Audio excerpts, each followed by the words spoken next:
what I love about this program, we always provide more light and less heat on the subject. So we don't want to spread fear. And this is a topic I've been talking about for some time, and was warning that it was going to break in the media, and was predicting the sort of devastating headlines about, a massive attack. There's going to be lots of deaths and everything else. So let me try and put it into perspective. The WHO Director General, he basically says there's an Mpox, which used to be monkeypox, outbreak.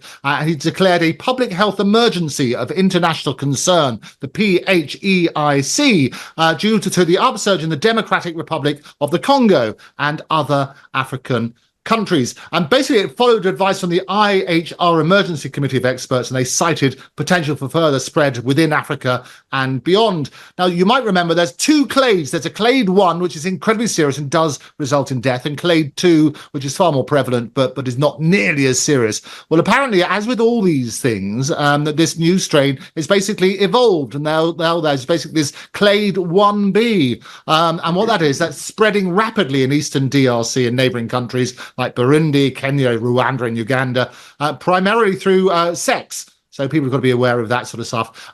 When you look at the statistics, and I say lies and statistics, but this is what they're quoting. They say it's escalated significantly. There's been over 15,600 cases and 537 deaths. So a huge amount regarding this reported this year, which is surpassing last year's total.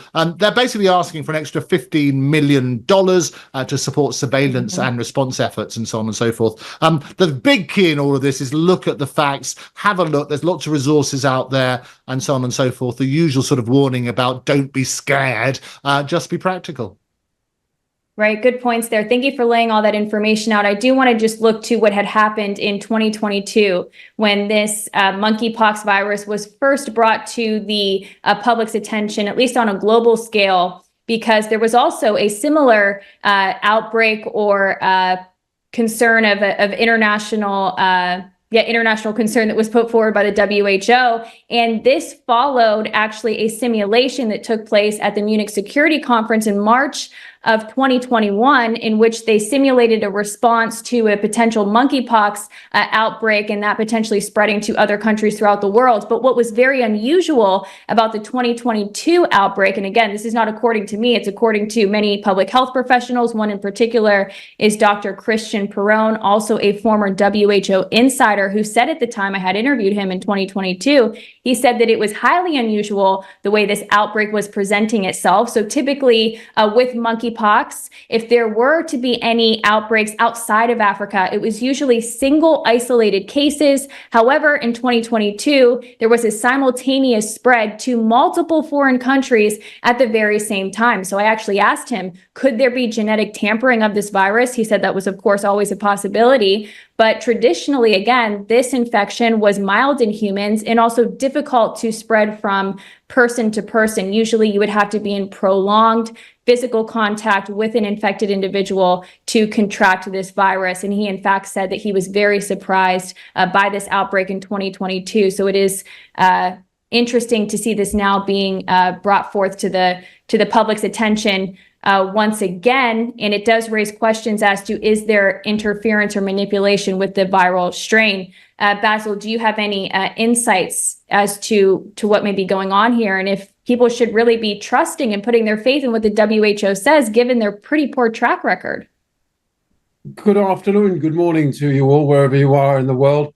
First of all, monkeypox, obviously the suggestion is that it comes from monkeys.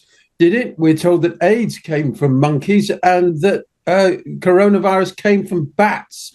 It seems that they like this animalistic association with some of these viruses. The second point to make is that at least with Mpox, the symptoms are visible.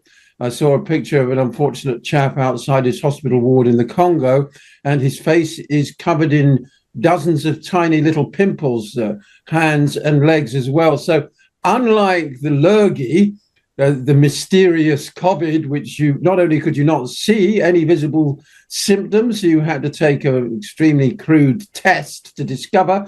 You didn't even feel any symptoms and you could be infected. That was the unique thing about the whole COVID farrago. So very different in that respect. Those afflicted are very, very clearly obvious who they all are. Thirdly, the WHO did lose an enormous amount of credibility with ordinary people. I'm not sure they lost quite so much credibility in the international corridors of power with governments and intergovernmental organizations. But let's not be alarmist about this. At the moment, it is still isolated to only a few African countries. Symptoms are generally mild influenza-type symptoms. The worst of it appear to be these pimples that appear all over you. Fatalities are relatively rare, certainly in terms as a percentage of the total number of cases. So, yes, the WHO have made a statement. Apparently, there's hundreds of thousands of vials of vaccine on the way to Africa. Whether or not they're going to work, I don't know. Perhaps they'll make the situation worse. Who knows? I don't know whether they're mRNA vaccines. That information wasn't in the article I read. So let's just take a deep breath for the moment. I don't want to assume that this is dark forces already planning the next lockdown, the next, excuse for imposition of some kind of draconian martial law system on those of us in the West. What will be interesting to look out for is the degree to which the whole story is amplified by the shill corporate media. Now, in the case of the coronavirus, The Guardian, for example, and the BBC were talking up the dangers of the virus when it was still confined to one province in China. Plus, of course, we had that ludicrous footage of people falling down dead in the street as if this thing was, science fiction level of fatality. You only had to be infected and you were sort of dead instantly. So look out for the usual suspects bigging it up and saying, we've all got to be aware and we've all got to do this, and stoking the fear. At the moment, I haven't seen too much of that, which is a good sign. And let's also remember that there are some good people working for the WHO and for these health organizations, and their aim will be to contain and eliminate the virus in Africa. They're not all actually in the pay of some, evil Skeletor, and this is all just an excuse to try and infect the rest of the world with this stuff. So that's my take on it at the moment. Yeah. A couple of interesting points on that, Basil. And as you say, what we don't want to do is scaremonger. I always say that history repeats itself because we don't learn the lessons from history. And what we don't want to do in the media is to do that. The reassuring thing is that I was, as I say, commissioned some time ago to look at this because there were reports that it was coming out. And just trying to put it in perspective, let's look at the stats. Let's also not spread misinformation, because I'm not a virologist. Well, none of us are. So we work on that basis. We need to talk to the experts. So having a look at that. But basically what Mpox is, which used to be monkeypox, they did this whole rebranding. It's a cousin of the smallpox virus. It's most commonly found in Western Central Africa. There has been an increase of some cases in the UK. It was actually first discovered in 1958 and was monkeys which were kept for research in Denmark. So that's where it actually started, apparently. And the first human case was reported in 1970 of a 9-month-old boy in the Democratic Republic of Congo.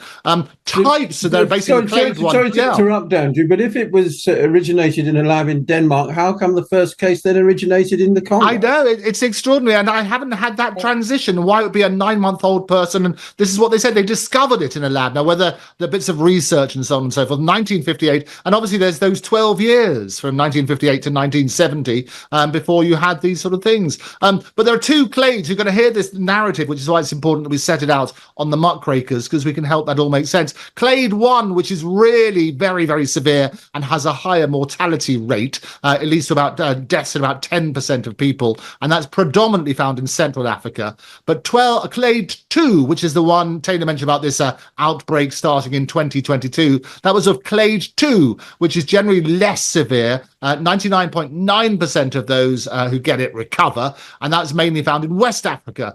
And basically you get these sort of symptoms, flu-like symptoms, fever, headache, muscle ache, and so on and so forth, swollen lymph nodes.